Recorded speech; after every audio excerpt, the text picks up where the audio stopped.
7 अक्टूबर 2023 में इजराइल और हमास के बीच शुरू हुई जंग को 1 साल हो गया है। ये जंग पहले हमास से शुरू हुई और फिर हिजबुल्लाह और अब ये जंग ईरान तक पहुंच गई है। हिजबुल्लाह चीफ हसन नसरल्लाह की मौत के बाद 1 अक्टूबर को ईरान ने इजराइल पर 180 से ज्यादा बैलिस्टिक मिसाइलें दागी थी, जिसके बाद दोनों देशों के बीच तनाव और बढ़ गया था। ईरान द्वारा किए गए हमले के बाद इजराइल ने ये कसम खाई थी कि वो इस हमले का बदला जरूर लेगा।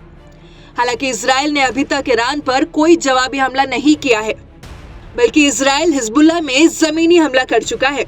लेकिन इन सब के बाद सबके मन में एक ही सवाल है कि क्या इजराइल ईरान पर हमला करेगा? तो उसका जवाब तो साफ है कि इजराइल ईरान पर हमला करेगा और 1 अक्टूबर को ईरान द्वारा किए गए हमले का बदला भी लेगा।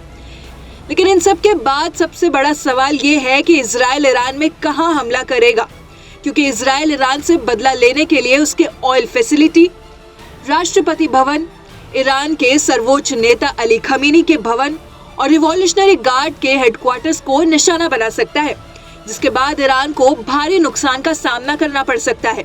अब ईरान और इजराइल की इस जंग में अमेरिका भी इनडायरेक्टली घुस चुका है। कुछ दिन पहले अमेरिका के राष्ट्रपति जो बाइडेन ने कहा था कि वो इजराइल द्वारा ईरान में किसी भी परमाणु स्थल पर हमला कराने का समर्थन नहीं करेगा। अब इसके बाद अमेरिका को लेकर एक और बड़ा खुलासा हुआ है।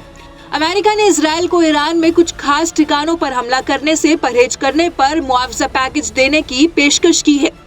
ये पैकेज ईरान के हमले पर प्रतिक्रिया के प्रकार में दोनों देशों के अधिकारियों के बीच बातचीत के दौरान पेश किया गया था। अब सवाल ये है कि आखिर अमेरिका ने इस पैकेज में इजराइल को क्या ऑफर दिया है। दरअसल इस पैकेज में अमेरिका ने इजराइल को व्यापक राजनीतिक संरक्षण यानी कि डिप्लोमेटिक सिक्योरिटी की पूरी गारंटी के साथ साथ हथियार पैकेज भी देने की बात कही है, और ये ईरान में कुछ लक्ष्यों पर हमला रोकने के बदले में सीधे तौर पर दिया जाएगा।